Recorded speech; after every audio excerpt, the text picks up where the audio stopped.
So we'll call the meeting to order. How many folks do we actually have? How many commissioners do we have right now? I can call them off and they can chime in as they're here. Great. I just wanted to know who all is here. All right. So we have Chair Petrie, that's yourself. Commissioner Manellis. Present. Commissioner Walters. I don't think I've seen him chime on yet, but I did send him a new invite link. Okay. Commissioner Bellows. Here. All right. Commissioner, oh wait, Commissioner Moore. Now Councilor Moore, Councilor-elect Moore. Commissioner Paulson. Present. And Commissioner Reynolds, I think we're missing. Yep, so we're missing Commissioner Reynolds and Commissioner Walters. Okay, so we have Commissioners Manellis, Bellows, Moore, and Paulson That's correct. on currently. Okay, great. All right, so we do have a quorum. Okay. All right, so that we can do a roll call again, but it looks like you've already done it. So unless you want to call it, do an official roll call. No, we'll use that as our official roll call right there. Got it. Okay. So, so the next order of business is approval of the minutes. I hope all the commissioners have had a chance to take a look at the minutes from the last meeting. Are there any questions or corrections before we go to asking for a motion on this? Okay, I'm not hearing anyone. Okay, so I need a motion to approve the minutes for the last meeting. Anyone want to do that? I'll do it. All right. Annie Paulson, I'll make a motion. Oh. Okay. All right. So Commissioner Paulson has moved that we approve the minutes of the July 22nd, 2020. Carol Bellows seconds it. I'm sorry? Carol Bellows seconds it. All right, great. So we have it's been moved and seconded that we approve the minutes of the July 22nd, 2020 meeting. So let's go ahead and have a roll call vote on that. All right. Let's start off with Commissioner Manellis. Yes. Commissioner Bellows. Yes. Commissioner Moore. Yes. Commissioner Paulson. Yes. Chair Petrie. Yes. All right. This is fine. Motion's approved. All right, so the next order of business is the presentation and starting the discussion on the transportation system plan. And I presume we have someone in attendance to walk us through that. Yes, we have Mr. Mr. Springer is here from DKS. He's our primary consultant on the transportation system plan, and will be walking us through presentation and where we're at today. Excellent. All right, let's get started. Good morning, commissioners. So let's get into it. I've got a presentation to show you to help guide you through this, but my name is Carl Springer. I work with a company called DKS Associates. We're the lead consultant for the transportation system plan update. And so what would like to do today is kind of give you an overview of the TSP process today, and then talk a little bit about what we've completed so far in that process. And then finally talk about what's ahead. There's quite a lot of work ahead, a lot of decisions to be made. So it'd be good for you to understand the full spectrum of things. So let me shift to sharing my screen just a moment. The wonders of technology. Let's see.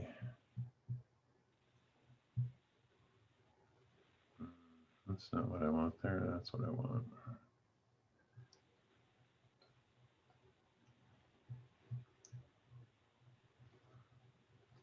Can you see the slides? That's the question. It says you're sharing black. Something's not right. It says you're sharing, but it's blank screen. Well, that's no good. Mm,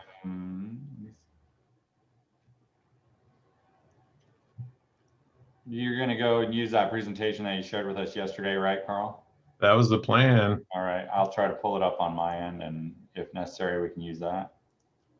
Yeah, I thought I knew how to work this, but apparently I'm not up to speed on this. See, that was yesterday. Yeah, yesterday.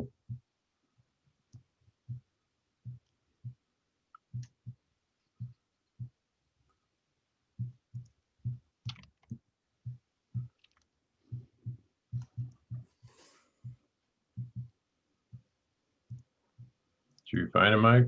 I'm getting there. Okay. Um, Oh,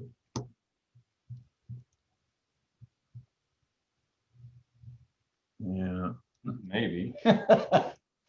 Oh, here we go. Should I got any good jokes we can tell in the meantime? Right.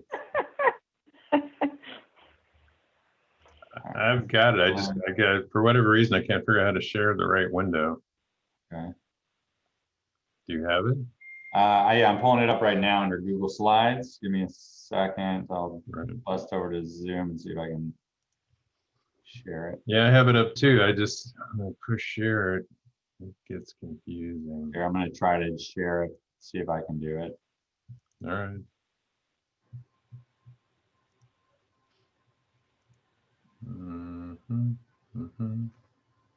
That's the one.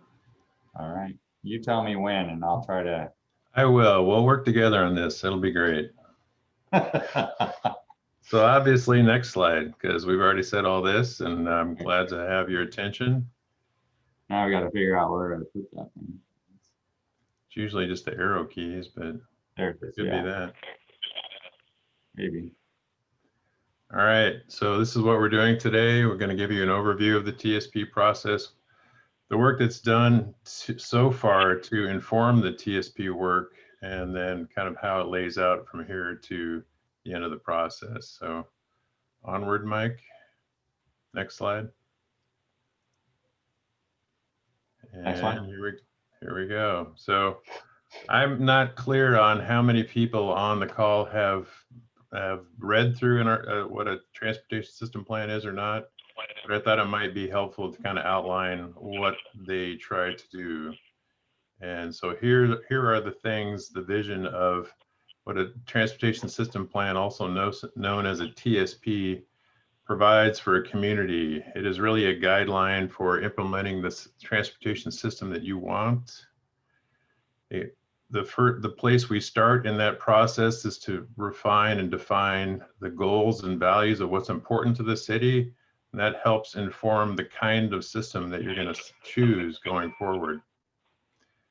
It has to be responsive to not only your local growth plans, but the communities around you, so that we can plan for and make decisions about the full picture of growth in that part of the world. One of the important pieces that we'll deal with later on, we're not there yet, is to think about the investments involved and what kind of funding is going to be necessary to put that in place.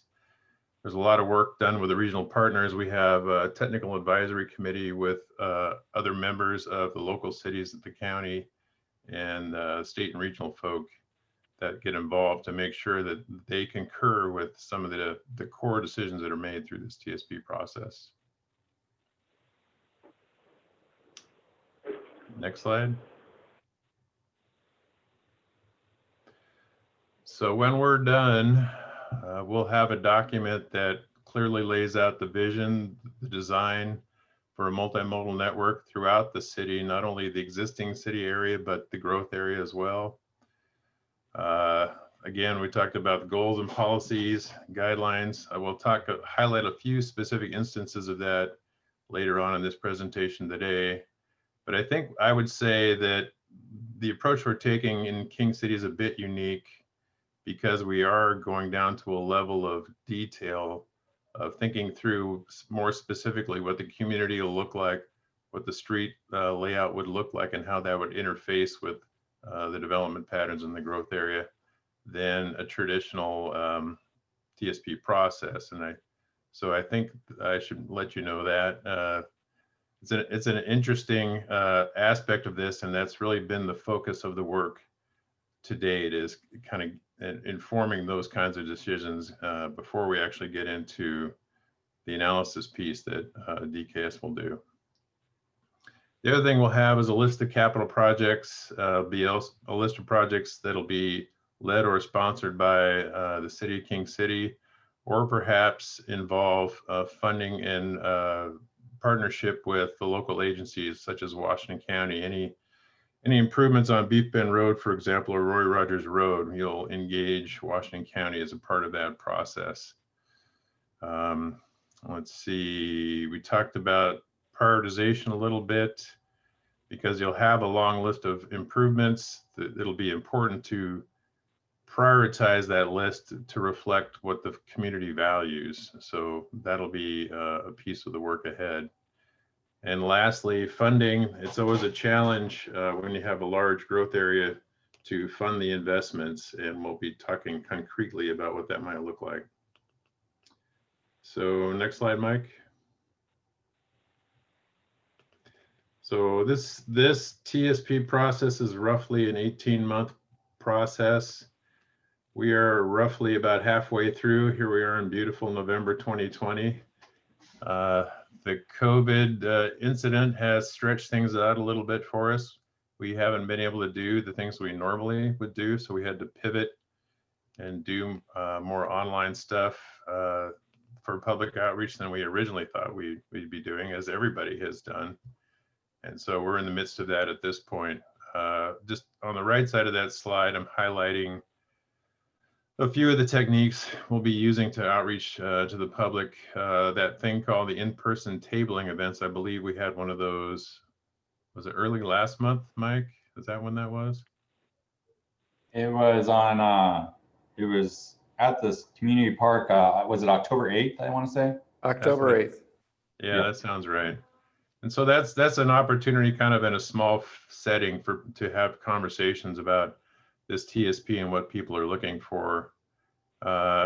We find that having a good mix of outreach styles like this is effective for a community, rather than just having one style, because not everybody can make it to the open houses. So if we give them lots of ways to reach out, we get a better collection of feedback and discussion.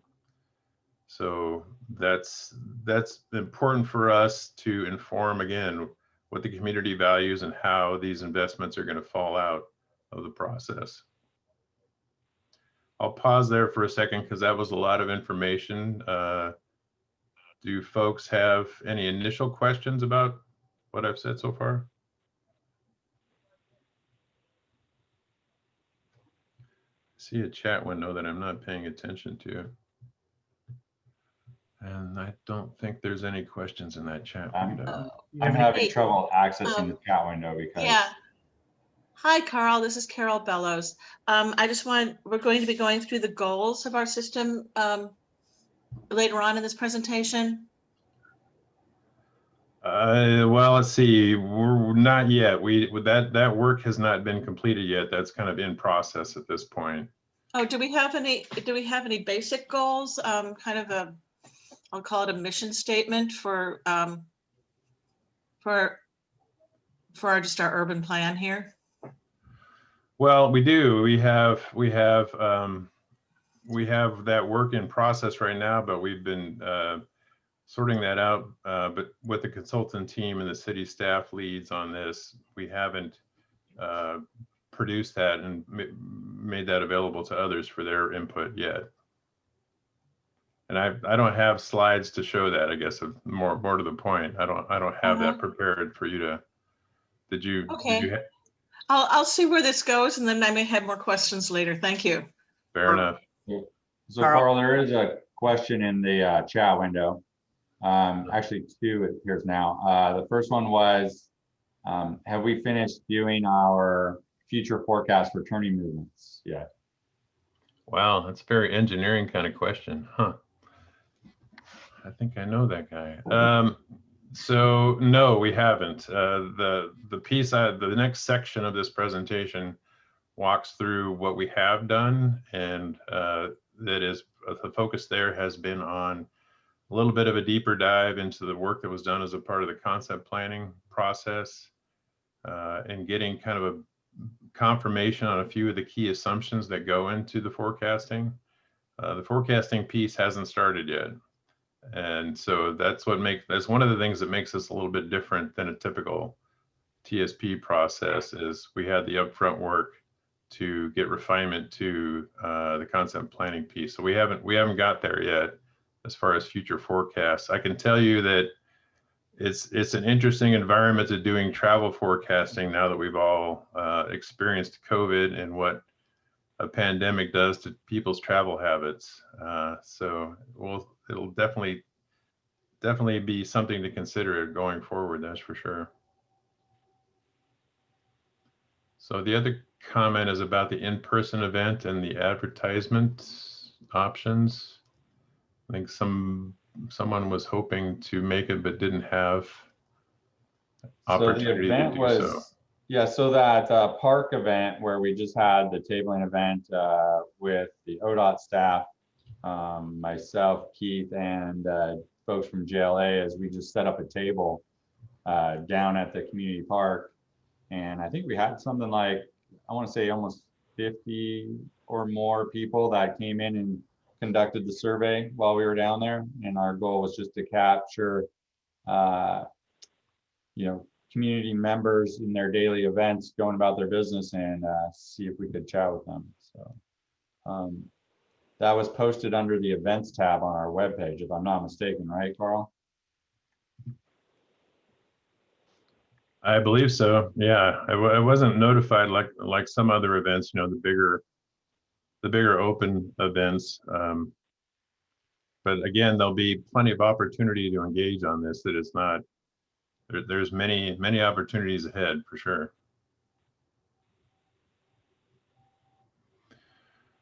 Let's see, Smith. That's a very specific question about COVID and what we're doing. We've got techniques to deal with that. We're in the mode now where we're not really taking new traffic counts because things have changed so much. But we do have historical data and a process that's agreed to by the county and the state in terms of how to do forecasts. So I think we're okay.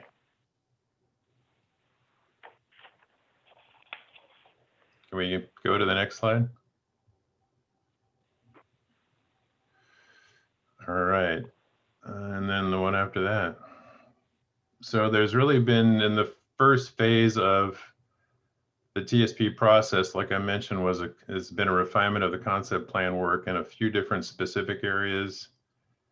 Yeah, I don't know what that box is about, Mike, but it is troubling. It looks important because it's black and red, but oh, there we go. I was trying. Oh, it's back. Anyway, so yeah, there's been some upfront work in terms of the market analysis was revisited for the plan area. I think there was specific comment back from Metro. They're looking for verification on some of the outcomes of the concept planning work in terms of the potential to really have the scale of retail and town center style development as a piece of the growth area. And so Echo Northwest was retained to update that market analysis.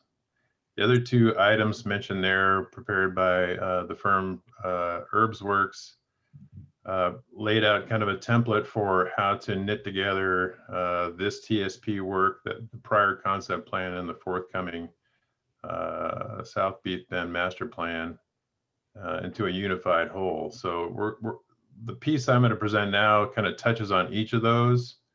We don't have information today to talk about kind of the transportation side of things. That's the work yet to come. Next slide, please. So the Echo Northwest report, which we can make available if you're really into economics, it's about a 70-page report. The piece that was of most interest to our team was to kind of confirm that the scale of development, the upper end of the development potential in the growth area was consistent with the concept plan. And then in both cases, that turned out to be true. So both the residential scale and the retail scale. And so those are important inputs for us when we're doing the travel forecasting. To get consensus on that, not only from the team here, but from your agency partners at Washington County, ODOT, and Metro, is important to the validity of the TSP going forward. That will enable them to support the outcomes of this process. So that was an important finding. Next slide. The next piece, this urban design guidebook, I believe Ronnie sent that out shortly before the meeting. So that's the final version. I was kind of holding off to put that in your hands until we had the final version. But the purpose here, as we touched on briefly, was kind of a uniting work, something that ties together the concept plan, the TSP, and the master plan at a scale that make sure that the vision that the community developed for the concept plan carries forward into those two other efforts. So wow, that's a phone. That's interesting. So this provides some visuals and some details about what the urban side of the development could look like, some specifically along in the town center area, and gives some guidance in terms of what's really going to be the critical pieces to think about in terms of uniting land use, transportation, and urban design. Next slide.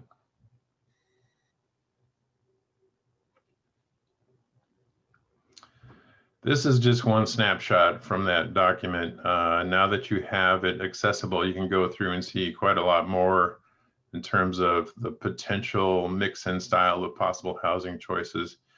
They do run the gamut, and so as the master plan comes together and the development community is engaged, I think these things will start to fall into place in terms of exactly a clearer picture of how that's going to come together in the growth area. But there's certainly a full scale of these things envisioned in that planning process. Next slide, Mike.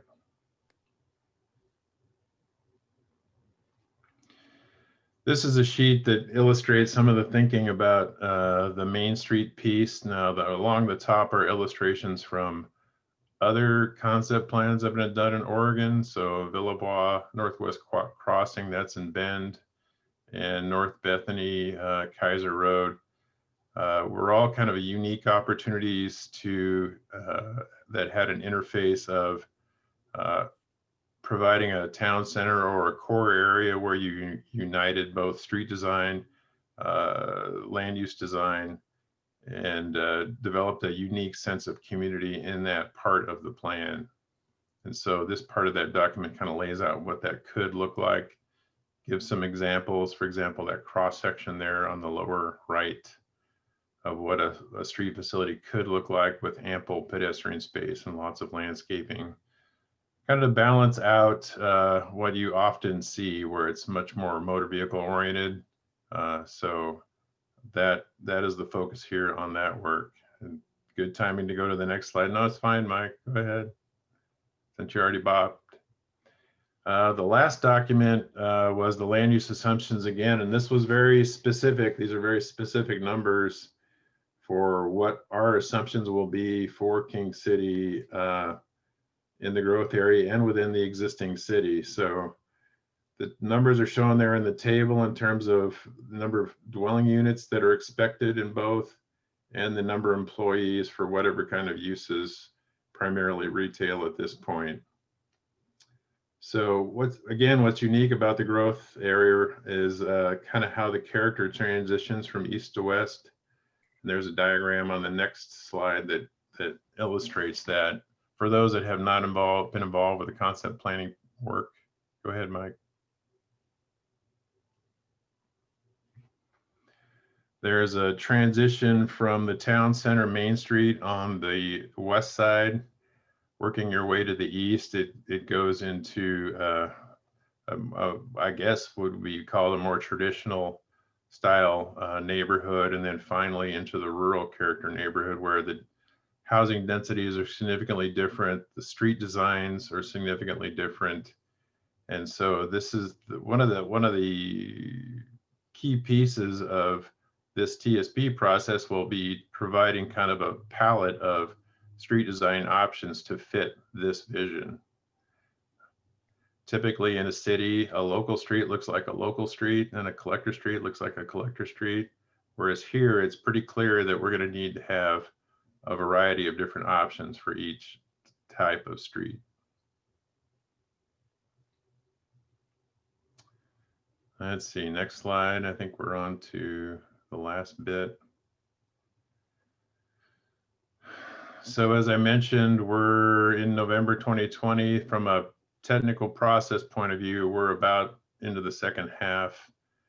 We were delayed a bit with COVID, and so that partly explains that.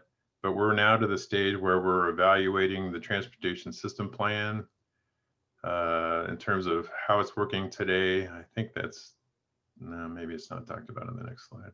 What is on the next slide, Mike? I've completely forgotten. There we go.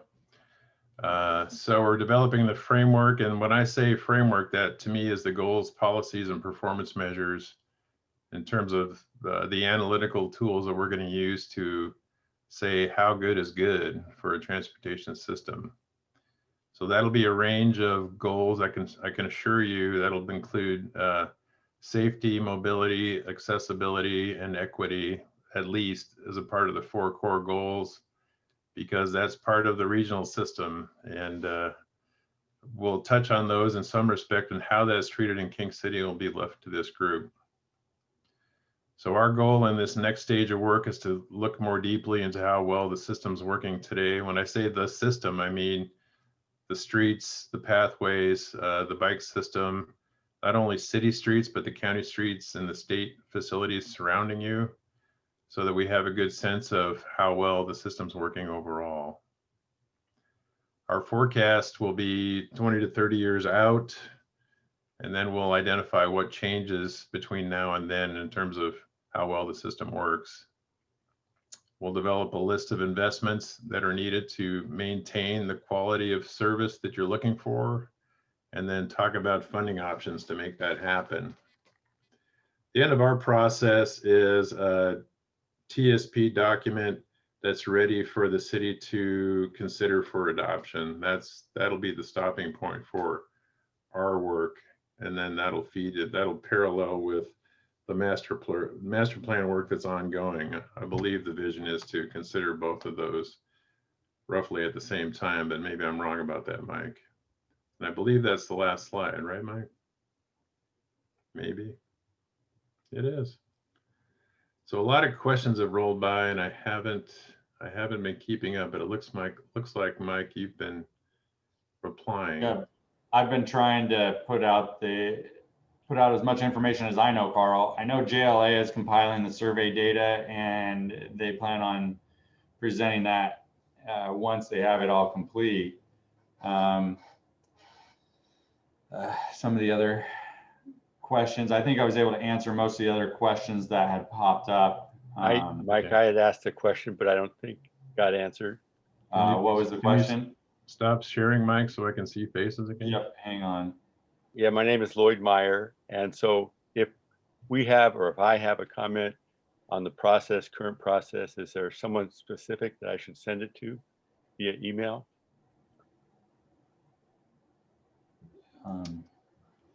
You could send it to me, and I would just forward it to our sub-consultants that are doing the public outreach through JLA, and it should be conducted via the website. I think there was a survey portal there, as well as a comment card. And then there's also the comment card that was mailed out, Lloyd. Okay. I'm not sure if that quite answers my question, but. You can send it to me, Lloyd, if you want. I can forward it. I just don't want to get inundated with, you know, we had like 200 to 300 email, or not emails, but letters submitted with the survey. So having 2 or 3 different processes for collecting public output can get a little crazy. Okay, I'll send it directly to you, Mike. That's fine.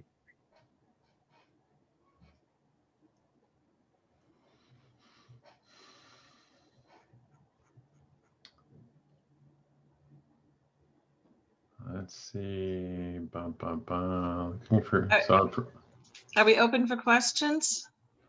I believe so. I see you. I see you typed a question. Yes, I did. What I'm looking for is really what is our guiding principle here? Are we expecting to create a place where people can get around without cars? Are we assuming that everybody's going to have a car? How do kids get to school? You know, if you know, there are people who just don't have a car. So what are our standards? Well, I mean, our general approach is that we try to provide for all types of travel, right? So it really depends on the location within the community that in terms of the needs that they're going to have.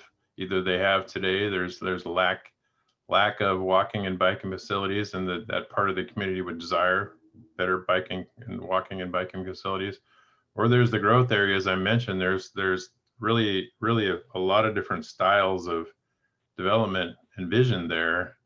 And so the challenge will be to tailor the right mix of transportation facilities to meet the needs and expectations of each of those characters of development. So the rural area will have a lot less motor vehicle options, you know, much more, I can't think of the right word, but rural style streets, I guess, than the town center urban area would have provision for, you know, freight delivery and all those kinds of things that goes on in a town center. I mean, I guess the answer is yes to all of those things. We're not assuming everybody has a car for sure. I mean, that doesn't really apply to most jurisdictions. There's lots of people that looking for options other than cars. Right? I mean, Yeah, you know, because I'm thinking about I had my kids fairly young in Eugene, and they could get around, and they learned how to get around by bus, and they learned to get around by walking, and they learned to get around by biking. Right. And in my, you know, in my planning education, you know, we talked about the fact that, in fact, my studies were in how do kids get around, how do kids fit into a city, and it was really hard when my kids moved here. They hated it because they couldn't get around anymore. They were in middle school at the time. So so I am really interested in getting around without cars. I live in a typical, you know, 4-bedroom home and ended up with 4 cars because everybody needed a car to get anywhere. Right. So I'm, you know, I mean, we're trying to, you know, deal with climate change. So I'm wondering, you know, is climate change part of our guiding principles here? You know, what are we trying to do? Are we just trying to do what we have been doing all along? Or are we, you know, being aggressive about our, about getting around without ruining our climate? Those are great comments. I mean, so in my experience, there's going to be a range of goals and policies that we need to address as we go forward. The impact on the climate will certainly be one of those, as I mentioned. And so we'll need to be thoughtful about how to approach that from a systematic point of view. And we'll definitely be looking for options for travel, and that'll mainly be walking and biking options. We're in a part of the region where transit is available, but it's not a primary option for most travelers. I mean, that's just the truth of it. I mean, I know they're looking to extend transit services on Roy Rogers Road because there will be increasing demand on Roy Rogers Road to have something, because there's nothing now. But still, for most travelers, if that's their only option, that's going to be very limiting for them. They're going to need other ways to get around. So we are exploring, kind of the emerging world of autonomous vehicles, autonomous shuttles, those kinds of things. And those are all electric powered. So the other aspect in terms of climate change is to think of, for the city to give some thought about how they want to address or support that or interact with that. There's some cities who have made policy decisions about, new development should be wired for EV charging, for example. And so you think about your development code and what that should look like for a new neighborhood. And if EV charging is to be expected, then that should shape the way that neighborhood might be laid out. But then you have to also think about, for the existing neighborhoods that don't necessarily have EV charging options, how might the city want to address that? Do they want to leave it to the private side, or they want to engage with it at a public level? So those are all pieces ahead. There's a spectrum of policy choices that we have to address going through this planning process, and those are important ones. Like I said, I made a couple comments in the middle of the presentation. This, in my experience, is a very unique TSP process, because we're trying to blend what is a traditional TSP process and weave it into, as best we can, the previous work done for the concept plan, and also coordinate with the ongoing South Beach Bend master plan. So it's going to be a very different kind of an outcome.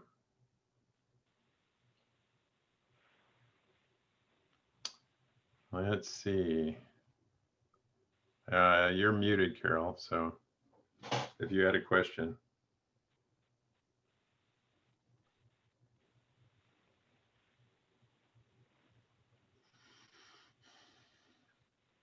Does anyone else have a It's question? probably easier for me to answer your question verbally than to type it out. Like, I'm trying to type everybody's answers as fast as I can. Sorry for the delay, but zoning will probably be addressed more so through the master planning effort, which is just now kicking off. The master plan effort is probably a good 6 months behind the TSP currently. So you'll probably see another public outreach round and another flyer in the mail and input and options to address the King City master plan, which is following on the footsteps of the TSP. It's just the way that the grants fell out in the order of process. We had applied for the TSP grant while we were still under review of the concept plan. So the TSP was awarded, or the TGM grant was awarded, probably 2 or 3 months after Metro approved the urban growth boundary area. And then we didn't get the CET grant for almost a year afterwards.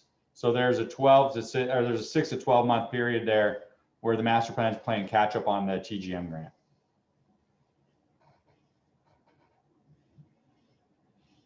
Are we going to consider splitting the transportation networks?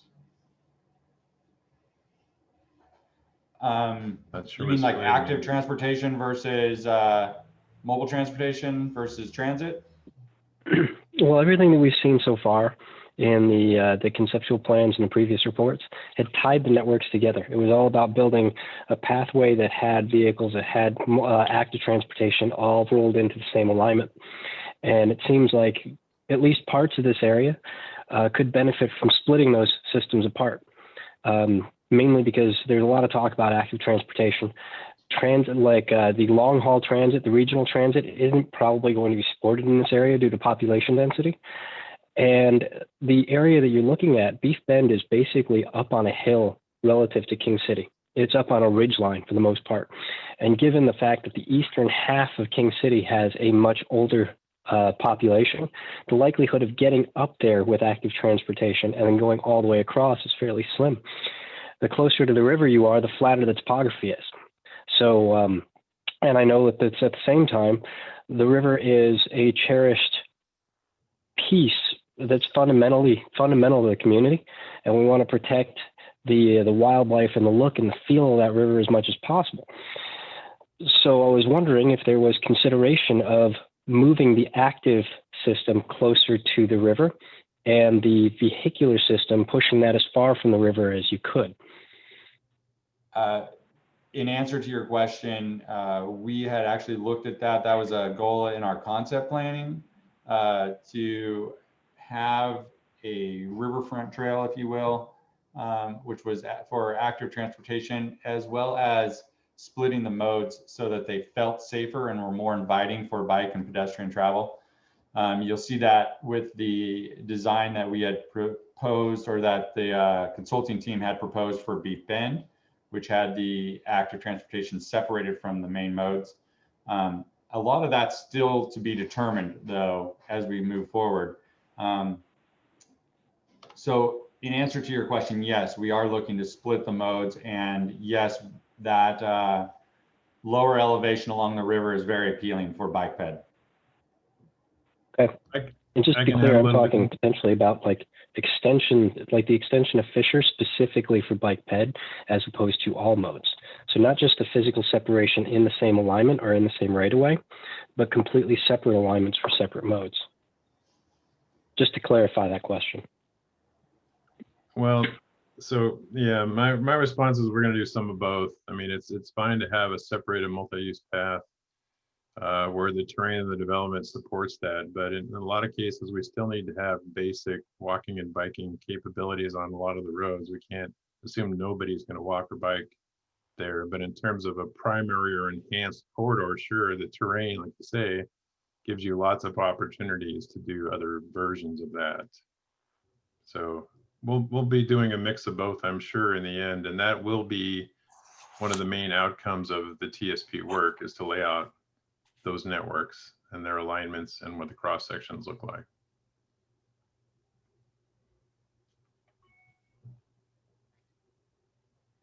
Did I miss anybody's questions on the side there? Tried to keep up as best I could. Drainage. We've been working with the City of Tigard, as well as ourselves in the Technical Advisory Committee, about addressing drainage. I think we're probably going to be addressing similar drainage protocols that Tigard adopted for their River Terrace area, and working closely with Clean Water Services to ensure that we can get those addressed properly, because that is a major concern. And actually, we're talking to Tigard about where those retention facilities might be, what those retention facilities might look like, if we're going to use them as community retention, or if we're going to use them implementing stormwater protocols that the Tigard system adopted in what, 2008? I think it was 2008, but just going off memory here, Smith, I don't have the documents right in front of me. But you could probably get a good idea of what we'd implement by taking a look at the River Terrace stormwater drainage protocols and requirements.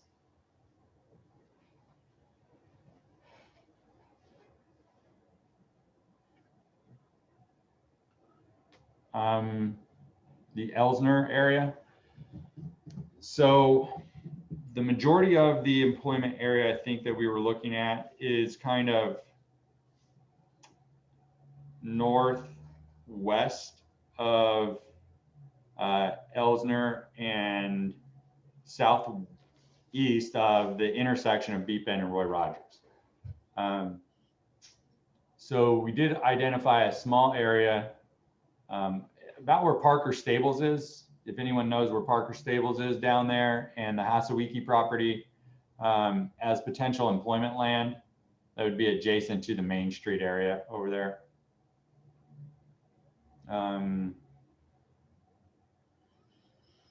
The refuge, I think, is on the other side of the road, right? The wildlife refuge. Yeah. So that's federal wildlife refuge on the other side of Roy Rogers.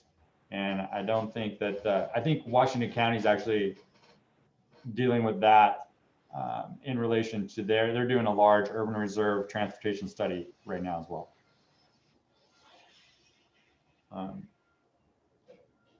All right, with that, I'll hand it back to Carl. Did you have any last comments or anything you wanted to add? Am I missing anything? Well, no, I'm very thankful for the input that was given today, and I know there's always every time I should have known better. Every time I talk to the planning commission, the first thing they ask about is the goals. And unfortunately, we're not quite there yet. But I can assure you that you'll have opportunity to give feedback and direction on that. And you know, because frankly, the way I think what's unique about TSPs these days is they're much more structured because they're kind of following the federal guidelines. As they are what's called a performance-based plan.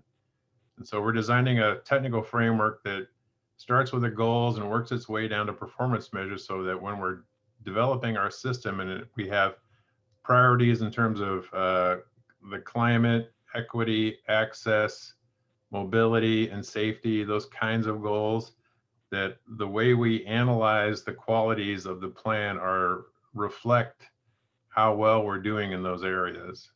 And so that kind of analysis will drive you to the solutions you're talking about, where you have separated enhanced facilities, because you're trying to really prioritize walking and biking. And that doesn't mean just providing a sidewalk along a road. That means much more than that. So, I mean, I think that's what's unique about the current style of TSPs that are being done. And certainly this is one of them. So next time we meet, I assure you we'll have goals and we'll have that discussion. Thank you very much.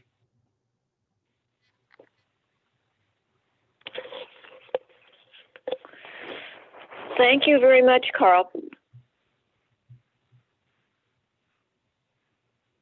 Am I muted? You're welcome. No, we got you, Lori. Oh, now you're muted. There you go. I'm unmuted. Okay, so was there any, it sounds like everyone got a chance to get their questions answered from Carl for that particular part of our agenda. Are we ready to move on to the staff report? I think that was the staff report. Hang on one second. Let me pull up the.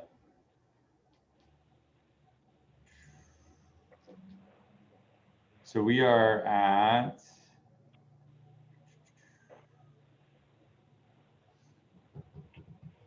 Oh, do we still have the accessory dwelling unit stuff, Keith? I think that's the next piece that we're moving on to here. Right, there's a note for upcoming planning items. So that's what I was curious about on the agenda. Yeah, this is Keith. The accessory dwelling unit we dealt with already. So that has gone through, the amendments have been adopted. We looked at that, what was that, a few months ago. It was Okay, mostly, so there are accessory no dwelling units and then some other code cleanup. One of the pieces was to have a requirement that new developments could not have covenants and restrictions that would prohibit housing types such as ADUs, and we had some other things. We went through those a few months ago. Yep. And Okay, so the item on the agenda for upcoming planning items, there wasn't anything in particular to discuss on that item, it sounds like. nope, I believe everybody kind of touched bases on the master plan that Mike already spoke about earlier in the meeting. Okay, great. All right. So then it appear the next item on the agenda would be if the city manager has a report. You just got the most of it from Carl. We are starting our master planning work. So we just finished contracting with 3J Consulting. And so you'll likely see the public outreach pieces on that begin once I think they finished a lot of the baseline data. So there's probably a few steps before we get there, but they're chugging away, and I expect that to probably take off probably in January. I would imagine January or February we'll probably see another news flyer get mailed out for the master planning about upcoming meetings and things of that nature. I think the TSP stuff is probably at least another 6 to 8 months out before we have a full finalized product there. And then we'll probably have another 6 months after that before we actually have finalized products for the master planning. So we're still, about a month out, I would say, before this whole thing is getting to the finish line, or approaching the finish line anyway. Wow, okay. Not much more to Okay. report on that. We do have Habitat for Humanity, which is looking at a development there south of TVFNR on their property along Highway 99. We also have renewed interest on the corner of 131st and Fisher, which is finally starting to take off. Also, you're aware that previously we did the subdivision down there, the Gates subdivision. Well, now the neighbor to the north, Brooks, has expressed an interest to move their project forward too. So we imagine we'll be seeing those all occurring within this next year. So Wow. that's where we're at. This is Keith. We have one more item, and that pertains more to the planning. We also got a grant from DLCD to get a consultant to help us with implementation of House Bill 2001. You may recall the 2001 has a requirement that jurisdictions generally need to be allowing duplexes, 3 and 4plexes in zones that are single family. So we're going to be taking a look at our code to deal with our existing circumstance, but also trying to figure out a little more how we incorporate that and work with it as we're doing the master plan. And the consultant that was hired is Herbsworks, and they've been involved with us some time with the concept plan and also with the master plan. So I think it'll be a good supplement with a consulting firm that knows what we're up to. Great. All right. So we don't have any commissioners' reports that I know of. At this point, I could say if any of the commissioners have any comments they'd like to make. I can't see you, so. All right. I'm not hearing anything. Hi, the next Lori. order of business. Lori? Yes, Lori, Carol? this is Carol Bellows. And I am, I typed it and I didn't know if you get any of the typed comments here. So I opposed the Gates subdivision, and mostly because it could have been a type 4, and that I really think that we were changing the land use, changing the zoning, and that it should have ultimately gone to city council as a type 4. I guess this is a question mostly for Keith and Mike, because at that meeting, Keith did mention how the code was ambiguous, and I'm wondering if we've clarified that or approved the clarifications or what. We have not clarified it yet because when we did the ADU amendments, it was more of a quick cleanup of obvious issues with the code, and we felt that this was going to take a more of a discussion. And I think also it will fit in well with this House Bill 2001 discussion and code amendments that we're going to be looking at. So I think it's coming up here shortly, but it's certainly an issue we need to deal with. Okay, thank you. Any others? All right. Anyone else who has a comment or question before we adjourn? Smith, did I answer all your questions? Can you give me a thumbs up or? Okay, thanks. Mike, do you want to open this up for anything else? It's just that commissioner's reports right now. I think if anyone has, okay, Gary, you put a question up. It's near Caesar, south of Shakespeare, north of Bedford along Caesar Terrace Boulevard. If there's any other last minute questions, we'll give you 30 seconds to type them in the chat window. We'll go ahead and try to answer them before we adjourn. I'll also unmute, so that way.